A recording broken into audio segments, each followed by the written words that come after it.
धन्यवाद संचालक महोदय। एक बहुत अच्छा शुभ अवसर है और बहुत पहले किसी क्रांतिकारियों ने कहा है कि जो भी स्वतंत्रता संग्राम सेनानी या जिन लोगों ने भी अपने इस देश की आज़ादी में अपने प्राण न्यौछावर किए हैं, उन सब के लिए कहा गया है कि हम सब लोग उन सब के लिए एक दिन एकत्र होते हैं, क्योंकि वो कहा यही है कि वतन पे मरने वालों का यही बाकी निशान होगा। तो जो एक बाकी निशान है कि वो लगेंगे हर बरस मेले, तो ये मेला ही है कि हम सब लोग आज अपने राष्ट्र के सबसे बड़ा पर्व, जो आज़ादी का पर्व है, जो हमें बहुत आसानी से नहीं प्राप्त हुआ है, इसके लिए अनेकों लोगों ने कुर्बानी दी है, लाखों लोग कुर्बान हुए हैं, अनेकों जिंदगियां स्वाहा हो गई हैं। आज उनके कुर्बान होने से, उनके आग में उनको झोंक जाने से, उन परिवारों के नष्ट हो जाने के बाद आज हमको ये स्वतंत्रता, स्वाधीनता की आज़ादी हमको प्राप्त हुई है। इसलिए साथियों, इस महान पर्व पे सर्वप्रथम मैं आपको इस मंच के माध्यम से बहुत बहुत शुभकामनाएं, बहुत बहुत बधाई देता हूं। और जो इस संस्था के इसके पहले भी एक कार्यक्रम में आ चुका हूं, तब भी बहुत जल्दी थी, और उस कार्यक्रम के बाद भी मुझे 2 कार्यक्रमों में जाना था। आज मेरा आग्रह था आदरणीय राजेश जी से, मेरे बहुत अच्छे मित्र हैं, छोटे भाई हैं, और ये बहुत लगनशीलता के साथ लगे रहते हैं अपने इसके उन्नयन के लिए, उत्थान के लिए, और ये जीवन का एक महत्व होना चाहिए, जीवन का एक लक्ष्य होना चाहिए। हम जहां भी रहें वहां उन्नयन की तरफ देखते रहें, क्योंकि आकाश में देखना, जमीन पे रह करके, यही हमारी संस्था है, यही हमारा विचार है, और यही हमारी परंपरा संस्कृति है। इसलिए मैं राजेश जी को साधुवाद देता हूं कि ये उन्नयन पे लगे रहते हैं। मैंने इनसे आग्रह किया था कि मुझे 2 कार्यक्रमों में रहना होगा। पहला कार्यक्रम मेरा प्रभात फेरी, कई वर्षों से हम लोग कर रहे हैं, और आज की संख्या में मुझे बहुत खुशी हुई कि चित्र मेरे पास उपलब्ध है कि आज की प्रभात फेरी में हमारी मातृशक्ति ने आज कमाल किया, और संख्या उनकी 80 से 85 थी, और जो हमारे पुरुष सत्ता थी उनकी संख्या लगभग 45-50 थी। मैंने बार बार इसकी प्रशंसा की कि उन लोगों ने अपना काम सकुशल निपटा करके, सबको चाय पानी करा करके और तैयार होकर के भारत माता का साथ जिंदाबाद करते हुए झंडा लेकर के हमारे साथ 6 बजे बाहर आ गई थी। दूसरा कार्यक्रम मेरा अभी एक जगह से खड़गापुर करके, तीसरा कार्यक्रम विश्वविद्यालय में करके, चौथे कार्यक्रम में आया हूं, और मैंने कहा था कि जहां मैं संवाद कर सकूं, आप सबसे चर्चा कर सकूं, इसलिए मुझे सबसे अंत में ही कार्यक्रम में रखिएगा। मुझे कहीं नहीं जाना है, कोई जल्दी नहीं है, इत्मीनान से आप लोगों से चर्चा होगी। आपके आदरणीय महासचिव अतुल मिश्रा जी, आप तो संचालन कर ही रहे हैं। कोषाध्यक्ष जी आदरणीय राजेश त्रिपाठी जी, आपसे भी उस बार भेंट हुई थी। MB सिंह जी, आपसे भी मेरी चर्चा हुई थी। अखिलेश जी जो यहाँ सदस्य हैं, हलीम साहब से उस दिन परिचय नहीं हुआ था, हलीम साहब, और प्रदीप पोरवाल जी। बहुत अच्छा अभी आयुषी बिटिया ने गाया, आयुषी लगता चली गई है, अच्छा हाँ, इतना अच्छा गायन। मुझे बहुत खुशी है कि आज भी हमारे घरों में संगीत को परंपरागत मान करके, ये एक साधना है, ये साधना है। मैं भी लिखता हूं, क्योंकि मैं लेखक भी हूं, मेरी कई पुस्तकें प्रकाशित हुई हैं। शब्द शब्द श्रृंखला संभारी मात ठार दे, आय के हमारो बदन विमल बनाई दो, ये मेरी पहली लाइन है। तो मैं तुमको वो दूंगा, और उसको आप अपने उस पर गाइएगा, तो ये धीरे धीरे प्रचलित होगा, बहुत अच्छा लगेगा। तो मुझे आज बहुत खुशी है, अपार हर्ष है कि ये जो समिति है विजयंत खंड 3 रेजिडेंट वेलफेयर सोसाइटी के द्वारा आज यहाँ पर 15 अगस्त जो उल्लास और कुर्बानी का इतना बड़ा पर्व है, उसको हम सब लोग एकत्र होकर मना रहे हैं। साथियों, मैंने पहले भी आपसे चर्चा में कहा कि जब से सुना है मौत का नाम ही है जिंदगी, जब से सुना है मौत का नाम ही है जिंदगी, सर पे कफन लपेटे कातिल को ढूंढते हैं। इसके साथ हमारे उन क्रांतिवीरों ने जगह जगह कुर्बानियां दी। लाखों कुर्बानियों के बाद उस बरतानिया हुकूमत, श्याम उपाध्याय जी आ गए, आगे आ जाइए, आपका स्वागत भी होना। ये इतनी दूर से अपने कार्यक्रम को संपन्न करके और इस कार्यक्रम के लिए आए हैं, इनका स्वागत है। आज पाल जी बैठे दीजिए, बाद में पुनः चेहरा आ जाएगी, आइए बैठिए।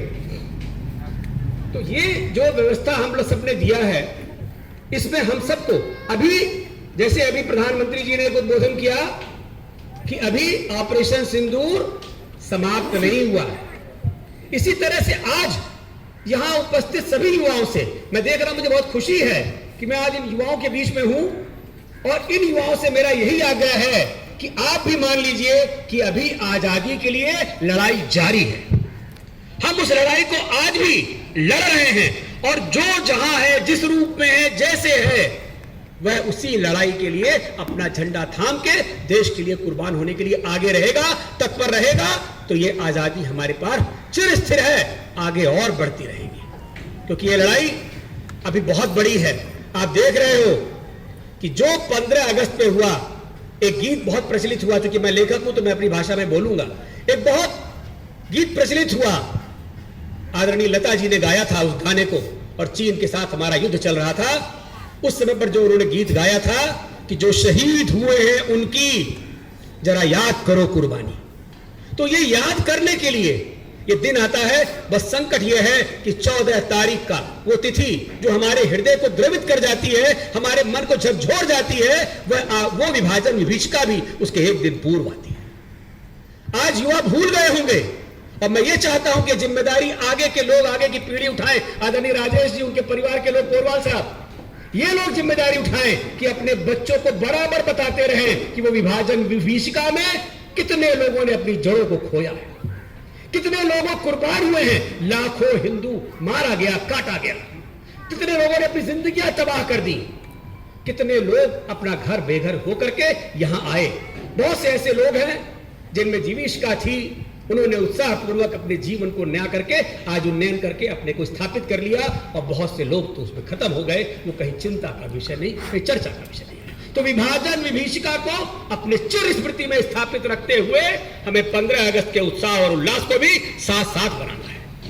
आज आप ये कार्यक्रम कर रहे हो, मुझे मेरे बगल में बैठे हुए राजेश जी ने एक बात कही कि संख्या थोड़ा मौसम की वजह से कम हुई। हमने कहा अरे भाई, इसके पहले तो बहुत से लोग रात भर माला जप रहे थे, संस्कृति कर रहे थे कि इतनी वर्षा हो, इतनी वर्षा हो कि प्रधानमंत्री लाल किले तक ना पहुंचे, लेकिन वो पहुंचे और सूर्य भी उनके आगे झुके, क्योंकि इस देश की परंपरा है कि सूर्य को रोक दिया था किसने? कुरुक्षेत्र में किसने रोका था? भगवान कृष्ण ने अपने सुदर्शन से रोक दिया था सूर्य को। ये वो धरती है जो सूर्य को भी उगने के लिए मजबूर कर देती है। तो ये संख्या कम नहीं है। ये जो हम यहां बोल रहे हैं शब्द जरूर छोटे लोग सुन रहे होंगे, चंद लोग सुन रहे होंगे, लेकिन ये आप चंद लोगों के माध्यम से ये अमेरिका भी सुन रहा है और देख रहा है कि जिस भारत को हमने धमकाया था कि हम 50% टैरिफ करेंगे, वहां तो कोई फर्क ही नहीं पड़ा है। 15 अगस्त में तो हर घर, हर मोहल्ले में उल्लास बन रहा है।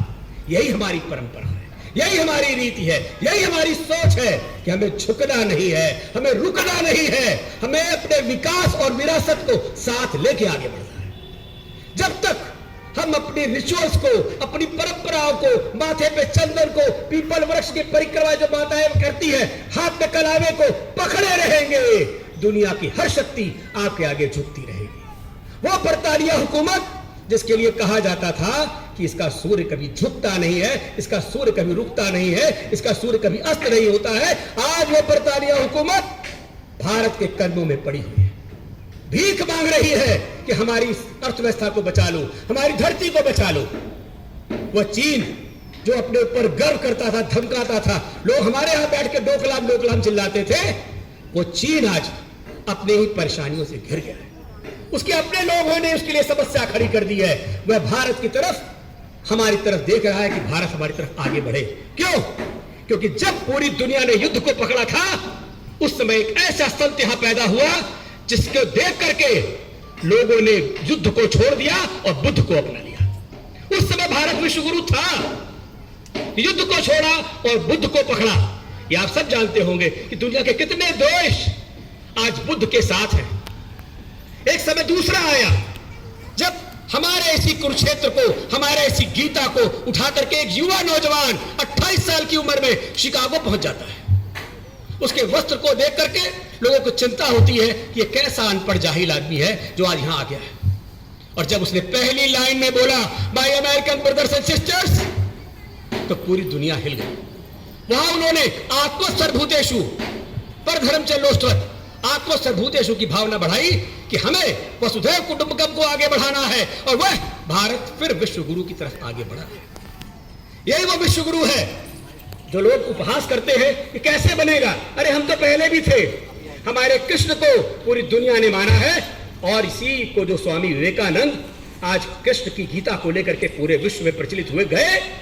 उसके बाद महात्मा गांधी ने रघुपति राघव राजा राम, पतित पावन सीताराम पूरे विश्व को कहा और पूरे विश्व ने फिर गांधी को अपनाया। आज पूरे विश्व में बहुत से लोग यहाँ बैठे हैं जो विश्व में बहुत जगह भ्रमण किए होंगे, मैं भी कुछ जगह देखी हैं, एशिया पूरा देखा है, जगह जगह गांधी की प्रतिमा स्थापित है, बुद्ध की प्रतिमा स्थापित है। तो ये हमें हमारे गौरव को बढ़ाती है कि हम पहले भी विश्व गुरु थे और अब उसी परंपरा को आना है। मैंने पहली लाइन बोली कि विकास और परंपरा, विकास को हमें पकड़ना है, विकास के लिए जोड़ना है। आप लोग चिंतित रहते हो, निश्चित तौर पर ये चीजें होंगी। मेरे पास भी कुछ विषय आए थे जिसमें मुझे राजेश जी ने कहा, जब मैं पहली बार आया था मैंने इस उपवन को देखा तो मैं इससे बहुत प्रभावित हुआ था। मैंने उस दिन भी एक लाइन में बोला था कि मैं आज से अपने को आप लोगों से जोड़ता हूं, इस समिति से, इस संस्था से जोड़ता हूं। और यही कारण था कि जब दूसरी बार मुझे आने का अवसर मिला तो मैंने सब काम छोड़ के मैंने कहा मैं निश्चित आऊंगा। संख्या की कोई कमी नहीं, संख्या ना भी हो, 5 लोग होंगे मैं रहूंगा, आप अकेले खड़े होंगे तो भी मैं रहूंगा, क्योंकि हम रविन्द्रनाथ टैगोर के वंशज हैं। एकला चलो के साथ चलते हैं, ना कोई साथ दे। अभी तुम्हें डाकची ना किसी बच्चे को याद होगा तो सुनाएगा, तो तुम एकला चलो, एकला चलो, एकला चलो। हमें चलना है, बस रुकना नहीं है। आज प्राचीर से, लाल किले से प्रधानमंत्री जी ने जिन शब्दों का आह्वान किया है उसमें पूरी दुनिया हिल गई है। उन्होंने कहा है कि हम सुदर्शन चक्र की स्थापना कर रहे हैं, ऐसा सुदर्शन चक्र जो 24 घंटे घूमता रहेगा, तो 24 घंटे अनवरत चर्चा करता रहेगा। और वही चक्र आज हमारे ध्वजा में है।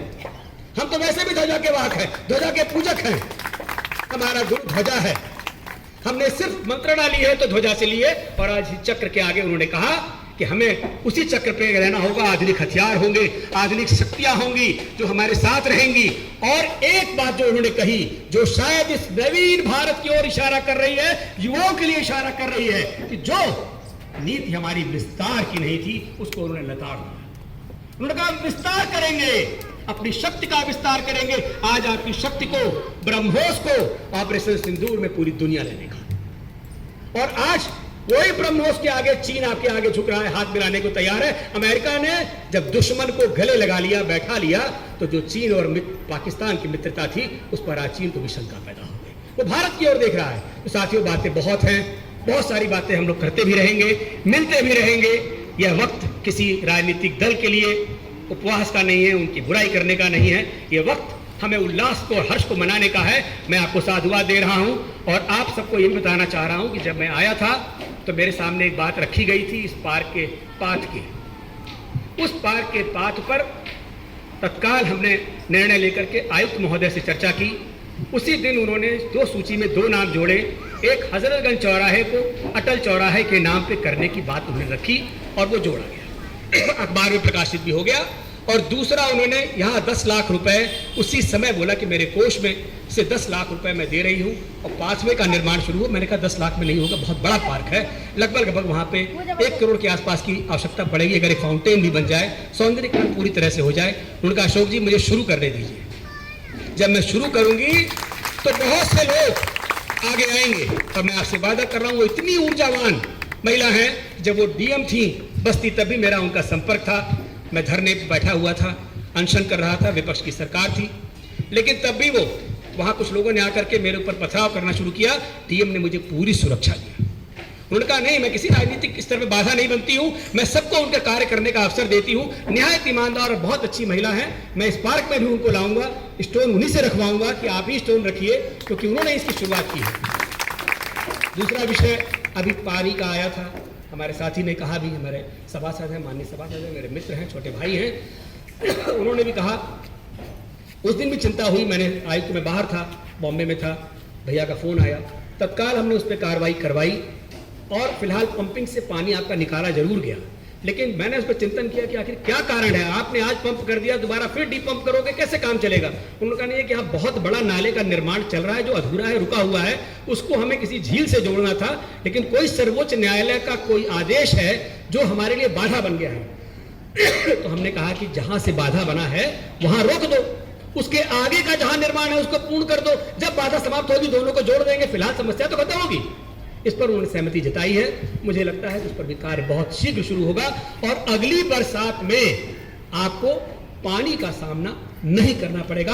कदाचित ये मेरी इच्छा है, मेरी कोशिश रहेगी, और मैं चूंकि जुड़ा हूं तो आता जाता रहूंगा। आज अपनी वाणी को यही विराम दे रहा हूं, लेकिन एक बात फिर कह रहा हूं, क्योंकि मैंने शुरुआत भी एक शेर से ही किया था कि जब से सुना है मौत का नाम है जिंदगी, सर पे कफन लपेटे कातिल को ढूंढते हैं। उस जज्बे से जो हमारे क्रांतिकारियों ने किया, अब आपको जो करना है मैं वो आपको कह रहा हूं। हाथ खाली ही सही, लाख दलदल हो पांव जमाए रखिए। लाख दलदल ही सही, पांव जमाए रखिए। हाथ खाली ही सही, आसमां में उठाए रखिए। अरे कौन कहता है कि चलनी में पानी रुक नहीं सकता? कौन कहता है कि चलनी में पानी ठहर नहीं सकता? अरे बर्फ जमने तक हौसला बनाए रखिए, बर्फ जमने तक हौसला बनाए रखिए। मेरे साथ सब लोग पूरी ताकत से बोलेंगे। मैं चाहता हूं कि आवाज ट्रंप तक सुनाई पड़े, ट्रंप के कान खड़े हो और वो समझ ले कि 50% जो आपने टैरिफ लगाया है उसका लेश मात्र भी भारत पे फर्क नहीं पड़ा है। लेश मात्र फर्क नहीं पड़ा है। हमने रशिया से उससे सस्ते में तेल शुरू कर दिया है, और जो रशिया और भारत की एक नेचुरल दोस्ती है, ये बहुत आगे परवान चढ़ेगी।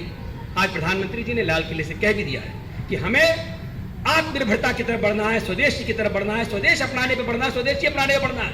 हमें किसी परंपरा को पकड़ के नहीं बैठना है, किसी के साथ मित्रता के भरोसे नहीं रहना है, अपनी शक्ति का उदय करना है। तो हम सब मिलकर बोलेंगे जय हिंद। जय हिंद।